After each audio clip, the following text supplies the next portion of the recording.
Story 1. I love antique restoration.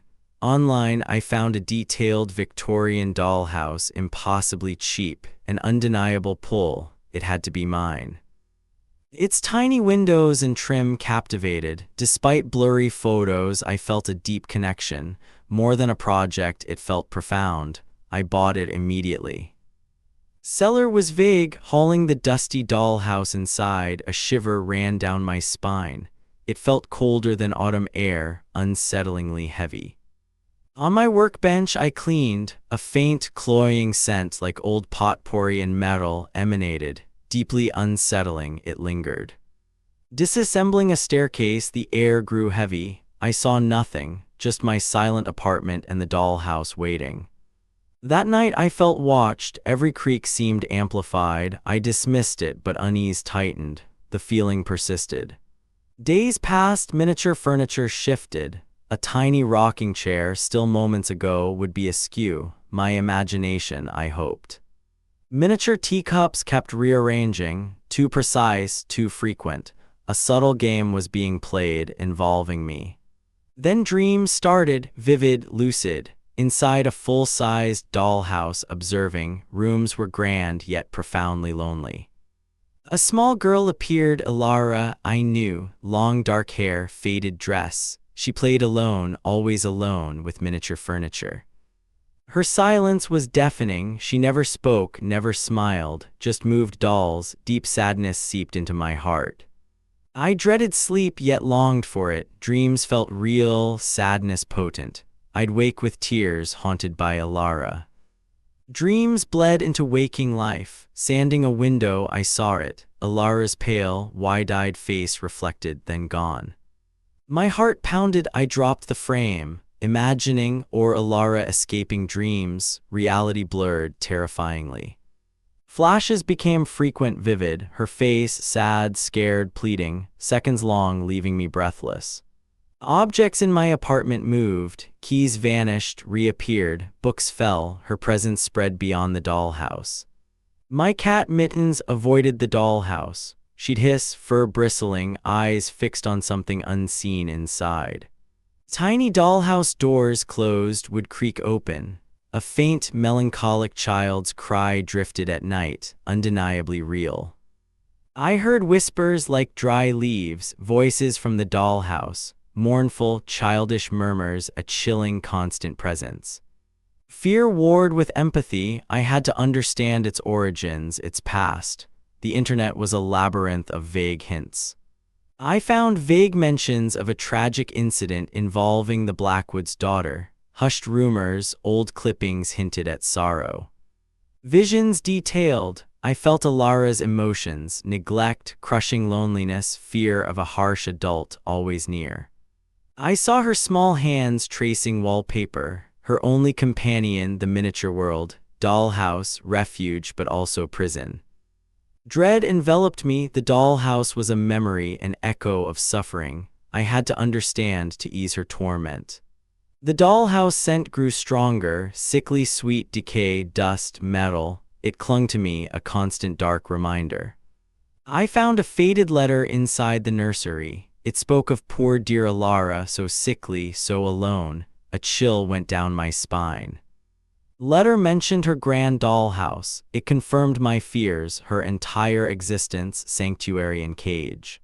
One stormy night, visions intensified. I was Alara. I felt her body, her crushing fear. Dollhouse pulsed with cold, malevolent energy. Trapped in the nursery, door jammed. Panic seized me. A harsh voice faded, leaving me alone in darkness. Air grew thin, dusty. I was crying, gasping, chest heaving. Dollhouse, my world was closing in, a tomb. Then a jolt, violent tremor. Dollhouse shook. A miniature wardrobe toppled. Crushing impact, sudden pain, then nothing. I snapped awake, screaming, heart hammered. I knew. Alara died in the dollhouse. Her spirit was bound. Dollhouse pulsed with cold, malevolent energy. Its details twisted, leered. Alara's presence was demanding, possessive, furious. Her voice, clear, echoed, "Now you can play with me forever," chilling words trapping me. A physical push, unseen, undeniable, sent me stumbling. My will eroded. An invisible hand forced me closer. Miniature inhabitants animated. Painted eyes followed me, accusing, inviting. Alara's silent witnesses, her playmates. Horrifyingly trapped, my apartment, once sanctuary, became a larger dollhouse. Every exit sealed, impossible to escape. I had to get rid of it. I tried to lift the dollhouse, but it felt impossibly heavy. It wouldn't budge. I found an online buyer. As I finalized details, my laptop flickered, Alara's face appeared, the message vanished. Every attempt to discard it met resistance. Objects flew, lights exploded. A cold draft swept through, it defied me. Whispers returned louder, tiny voices chanted Alara's name, play, play, a constant, maddening hum. Mittens refused the living room. She'd sit at the threshold, terrified eyes fixed on the dollhouse, a silent warning. I tried covering it, but the sheet always crumpled. Alara wanted to be seen, acknowledged. Her will was absolute. My friends stopped visiting. They sensed the oppressive atmosphere, the chill. Excuses made, eyes darting towards the dollhouse. I started leaving miniature toys for her. Mornings, I'd find them arranged, a silent thank you affirming her presence. I couldn't sleep. Every night, a cold pressure on my chest, a child's weight, and a soft lullaby hummed. She was always there. I tried to reason. Alara, let me go, I'd whisper. The only response, a faint, childish giggle, innocent yet terrifying. I realized I couldn't escape. The dollhouse was a permanent fixture, its shadow lengthening. I was its keeper, its prisoner. Alara found her playmate. I, who loved restoring, brought a tormented spirit into a game that never ends. My reality now. Sometimes, looking into miniature rooms, I glimpse myself, a small, sad figure playing alongside Alara. We are trapped, forever bound. Story 2, this happened to me, a broke college student obsessed with vintage synths. I constantly sought perfect finds on obscure forums. Then, a rare Memorimug at an impossibly low price, too good to be true. I ignored the red flag, blinded by the incredible deal. Sellers' messages were vague, eccentric, full of peculiar sonic purity talk. I dismissed them, desperate for the synth to be real. We arranged pickup at a secluded rural property, directions convoluted. My GPS died, leaving me on winding, isolated dirt roads. With every mile, the world grew quieter, trees thicker. A profound isolation settled, a chilling premonition of something wrong. The farmhouse appeared suddenly, a skeletal silhouette against the bruised sky. Dilapidated, utterly alone, breathing decay. My heart raced. Elias the seller met me, gaunt, his eyes intense, piercing. A cold shiver ran down my spine. He was unnerving. His house was a maze of dusty, soundproofed rooms, thick panels, draped blankets. It felt like a suffocating tomb. Everywhere, strange audio equipment, recorders, ancient microphones, tangled wires, a shrine to pure sound I dreaded. Elias spoke of resonance and capturing raw emotion with unnerving fervor. His raspy voice made my skin crawl.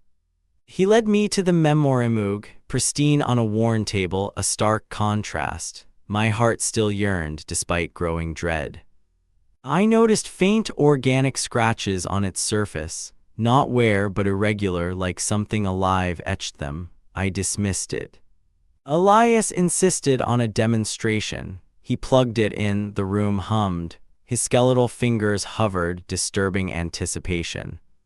He played discordant, painful sounds, not music but a grating cacophony. An inexplicable dread chilled me deeply. He asked probing questions about my sensitivities to sound, my emotional responses. It felt like an interrogation. My eyes drifted to a heavily soundproofed, locked door, thick, reinforced, exuding a silent, chilling presence. What hid behind it? Elias noticed my gaze, quickly diverting attention. Merely storage, he chuckled, humorless. His eyes flickered, betraying more.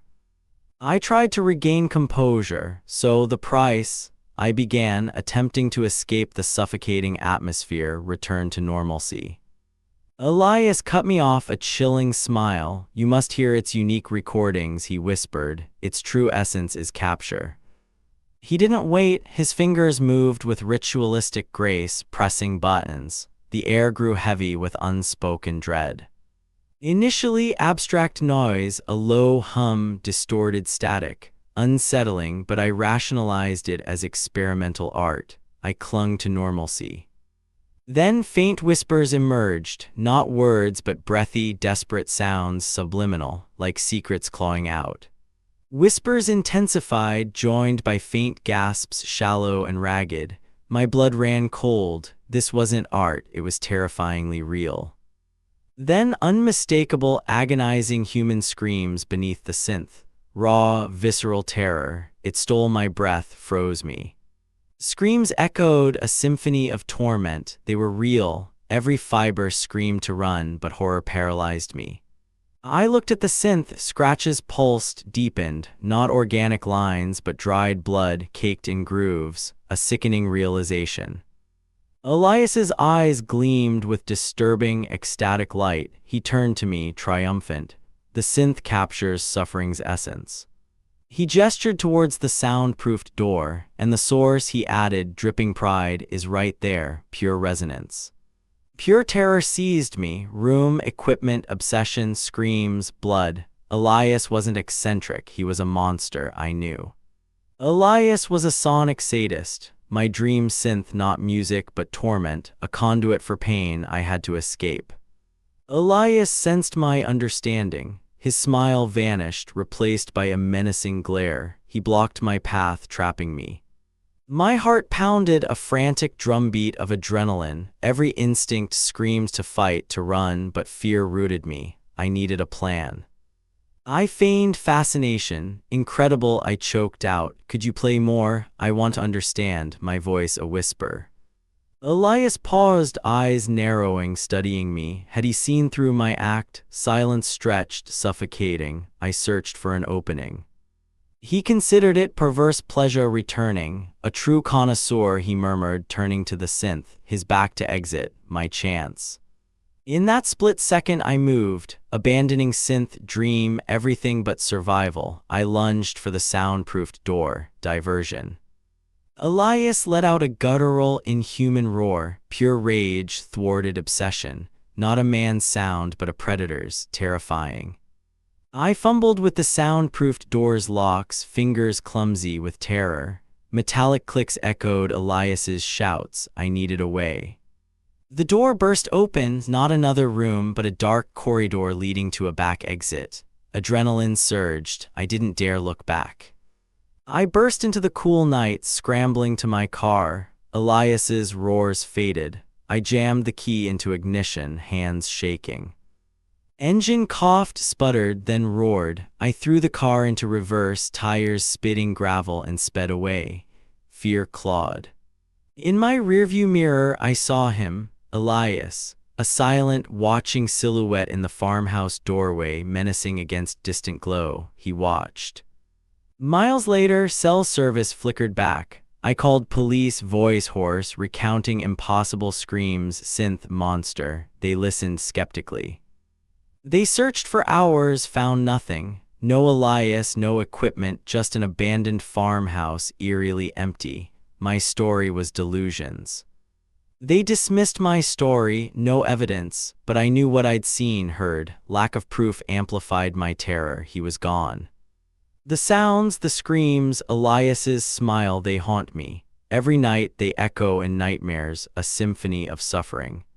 I can never listen to music the same way. Every melody feels tainted, a fragile veil over a horrifying truth, joy replaced by dread.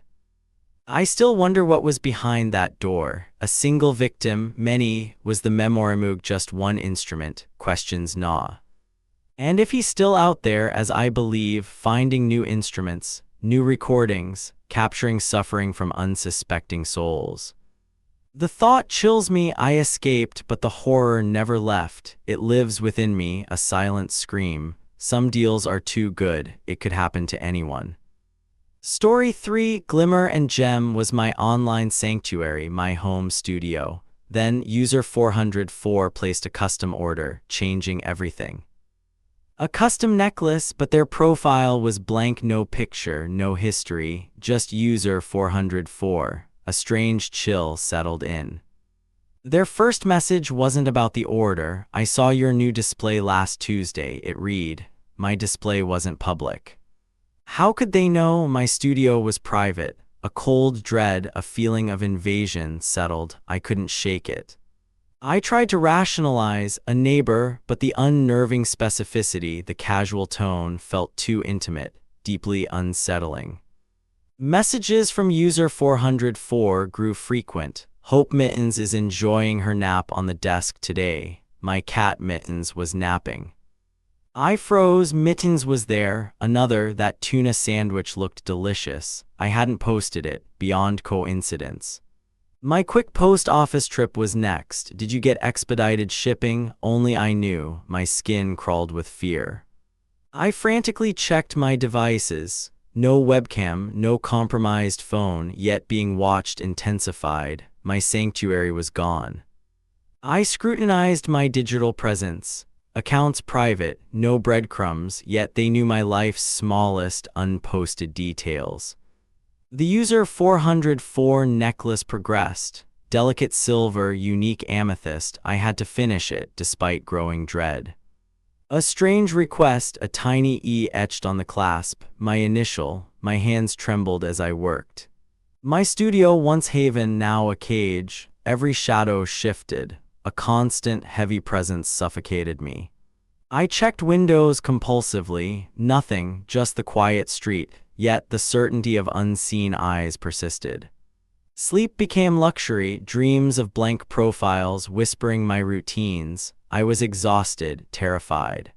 Then the glimpses: coffee shop, my latte, dark hoodie out of focus across the street. Later, hardware store, same dark hoodie, elusive. They just were asterisk there, observing from afar. In a shop window, a reflection, my startled face, dark hoodie behind, spun around, they were gone. I denied it, paranoia, but the pattern was consistent. My frequented places, their silent presence. Feeling shifted, watched to hunted, every outing a risk, varying routes felt utterly futile. The user 404 necklace was complete, beautiful, personalized, packaged it, hands shaking, I had to send it. Printed the label, P.O. box address, untraceable, relief then fresh dread, they were unseen.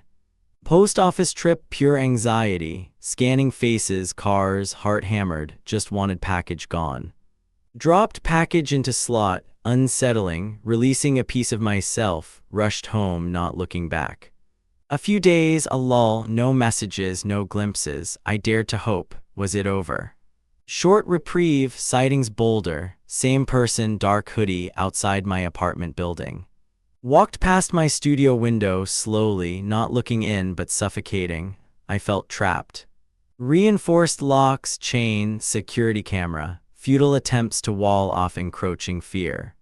Knew my schedule, morning coffee, groceries, always there, a dark sentinel at vision's edge. A chilling game, twisted performance. They wanted me to feel their suffocating gaze. One morning on my doorstep, a handmade pendant, like user 404 but crudely made. Rough, uneven replica, dull amethyst, tarnished silver, a mockery, a chilling, tangible message. Not online, physical, tangible, they were at my door, digital and real lines vanished. Called police, trembling, explained messages, sightings, pendant, their skepticism was clear. No threats, no evidence, just a feeling, advised caution, I was on my own. I had to act, couldn't live this way, decided to confront them, end this nightmare. Late one night I waited, hidden in shadows near my building, heart a drums, they would come. They did, familiar figure, dark hoodie, walking slowly, head bowed, my breath hitched. My voice reedy broke silence. "Who are you?" I demanded. Figure turned slowly. Flickering streetlights revealed their face. My blood ran cold, a face from a forgotten photograph. A person from my past, someone I'd hurt, thought gone. Realization hit me like a blow. Their eyes, once warm, now held empty recognition. No anger, just disturbing void, worse than hatred. A whisper, barely audible, "You forgot me." 3 words shattered my world. I didn't stay, couldn't. Overwhelming terror. Ran, escaping that whisper, that empty gaze. That night I packed, couldn't stay. Glimmer and gem shattered, I had to disappear. Moved to a new town, new apartment. Changed name online, locked down digital life. Online marketplace, once dream, now nightmare. Glimmer and gem closed. Another user 404 unbearable. That face, that whisper, "You forgot me," still haunts me, a permanent scar. I check every shadow, every reflection, every blank profile. Is it them, still watching? Forever wondering if user 404 lurks, waiting for me to forget again. Some things once seen are never unseen. Story 4. This happened to me. I was decluttering, listing an ornate antique mirror online. A forgotten estate sale find, just clutter. I never knew its true nature. It never fit my style, it sat, gathering dust. I simply wanted it gone, a relic from an impulse buy. Listing it online was effortless. A few clicks, a decent price. I imagined the extra space, just gone. Clara's messages were eager. She offered full price, could pick it up. Perfect, I thought, a normal buyer. I packaged it without sentiment, just another item gone. I couldn't know I was wrapping up something that would unravel me. Clara arrived, unassuming. She admired the mirror. Beautiful in person, she smiled, a normal exchange. As she took it, a fleeting chill pricked my skin. I dismissed it, just the weather or awkwardness. We exchanged pleasantries. She drove away. Relief washed over me. My apartment felt lighter.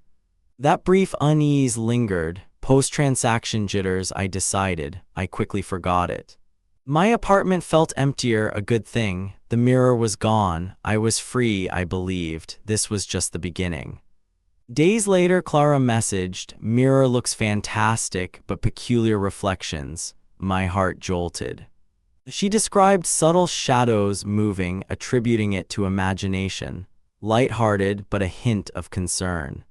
I reassured her, probably just the light, old age. Mirrors have character. I tried to sound dismissive. I tried to forget, but unease was planted. The fleeting chill returned. It was irrational. Just superstition, but soon a faint, imperceptible shift began in my own quiet apartment.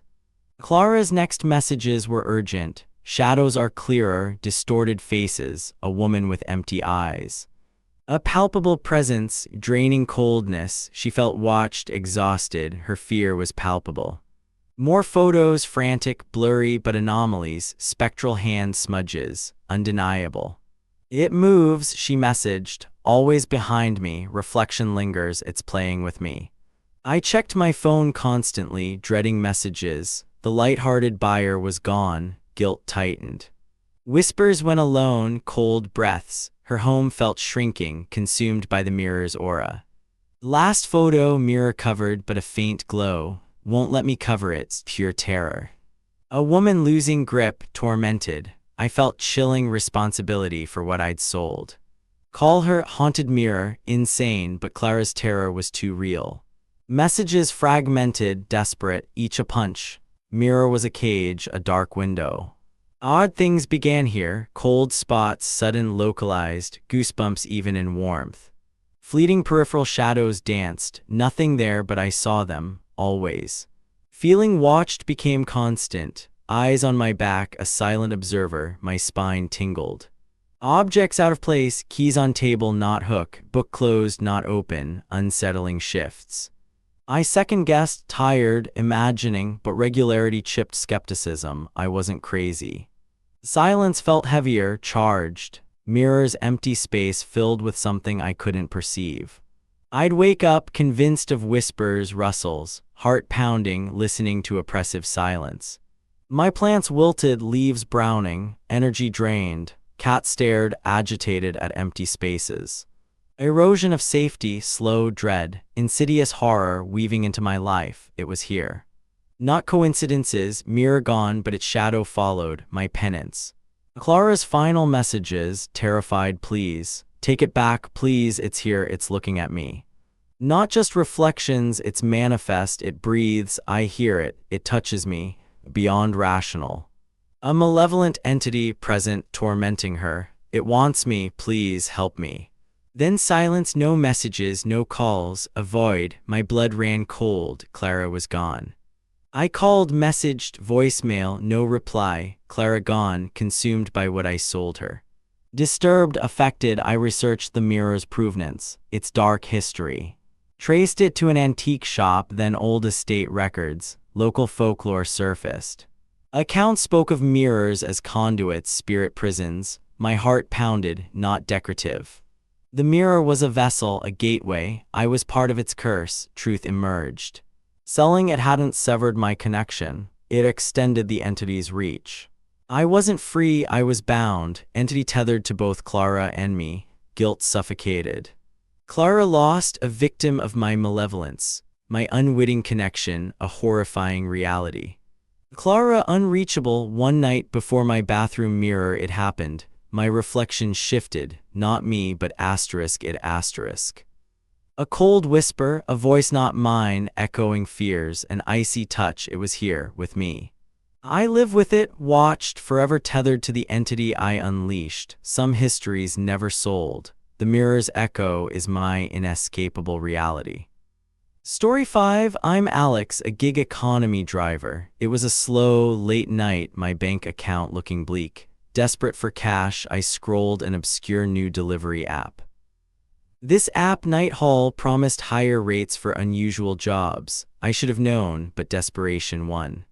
A high-paying job popped up, an unbelievable amount for a simple package. My instincts screamed caution, but my wallet screamed louder. Pickup location, a deserted industrial park warehouse, deep past midnight. The address felt wrong, too isolated, too eerie. I arrived, the only car. No lights, just the hulking warehouse silhouette against the moonless sky. No one was there, app instructions were text-only, brief, impersonal. My flashlight cut through the darkness. Crate by loading dock 3, key in lockbox, chillingly direct commands, I located the dock. The crate was massive, dark, oddly shaped, not rectangular but unsettlingly curved. It looked disturbingly like a coffin, a grotesque parody. My blood ran cold just looking at its imposing form. A faint metallic scent like old blood hung heavy. It seemed to emanate directly from the crate. I found the rusty lockbox, fumbled the cold metal key. My hands trembled, dread creeping in. Loading the massive, unwieldy crate was a struggle. It resisted, as if unwilling to be moved. As I hoisted it, something heavy shifted inside. A disturbing, internal movement made my stomach lurch. The crate felt unnaturally cold, a deep chill seeping into my gloved hands. A shiver ran down my spine. This wasn't just cold wood, it felt like death itself. Destination, an isolated, crumbling warehouse deep in the thickest part of the woods, miles from anywhere. My phone signal, already spotty, flickered and died. I was truly alone. Client messages started coming in, not through the app, but an unknown number, increasingly specific. Do not stop, the first one appeared, a command laden with unspoken threat. My foot pressed harder on the accelerator. Do not open the crate, this instruction sent a fresh wave of ice through my veins. What was hidden? Deliver directly, no detours, the urgency was palpable. I felt like a pawn in a sinister game. Then the sounds began from the back of the van, a low, rhythmic thumping, barely audible but there. It wasn't cargo shifting, this was different, a deliberate internal pulse. A slow, steady beat like a monstrous heart thrumming against its wooden prison. My grip tightened on the steering wheel. The thumping grew more frantic, picking up a terrifying pace. It was a desperate struggle. Accompanied now by faint scratching sounds like nails scraping against rough wood. a chilling plea for release. I kept checking my rearview mirror, my heart pounding a frantic rhythm, mirroring the sounds behind me. Convinced I saw movement, a fleeting shadow shifting in the darkness, my imagination was running wild. Or was it? Every bump, every creak, every shadow seemed to confirm my growing terror. I was not alone. A soft, almost imperceptible whimper or gasp emanated from the crate, undeniably human or something close. The sound chilled me to the bone, a primal fear seizing me. What had I truly picked up? Every shadow felt like a predatory threat, the oppressive darkness of the woods pressing in on the van. The paved road gave way to a rough, overgrown dirt track. The van jostled violently, making the thumping worse. The track finally ended at the dilapidated, forgotten warehouse. Its skeletal structure loomed against the pale pre-dawn sky. A single flickering bulb illuminated the loading bay, casting dancing shadows. Its weak light intensified the eerie scene. No one was visible. The silence here was absolute, broken only by the violent thumping from my cargo. A final message from the client popped up on my phone screen, its glow stark in the dark cab. Leave engine running, do not exit. The commands were precise, absolute. My hands gripped the wheel, knuckles white. Do not look inside. This final warning sealed my dread. I was not meant to see, only to transport. The thumping from the crate became a violent, desperate pounding, threatening to tear the wood apart from within. It was trying to get out with a terrifying, inhuman strength. The entire van shuddered with its efforts. Before I could even react, the rear doors of the warehouse slowly, silently began to open. They creaked inward, revealing an abyssal darkness beyond. A new text appeared, chillingly calm. The cargo is eager, just open the back of your van. My finger hovered over the unlock button, shaking uncontrollably. Hesitantly, against every instinct, I pressed it. The moment the van doors unlatched, a deafening crack echoed. The crate asterisk exploded asterisk open from within, splinters flying like shrapnel. I recoiled, shielding my face in horror. It wasn't an object, it was a person, or what was left of one. Emaciated, twisted, its limbs contorted. Its eyes were wide with terror, yet simultaneously held a primal, ravenous hunger. It let out a guttural sound. It lunged out, not at me, but into the dark warehouse with unnatural speed, a blur disappearing into the shadows. A tall, gaunt figure emerged from the warehouse shadows, observing. Not the client I expected, but a silent, chilling presence. Its stare was knowing, ancient. I slammed the van doors shut and sped away, never looking back. I never delivered, never got paid, and never reported it. Who would believe me? I quit driving, deleted the app, but the memory haunts me. Every late-night sound, every shadow, I hear that thumping, see those eyes. I often wonder what else is truly being delivered in the dead of night, and how many other drivers have unknowingly picked up the last delivery.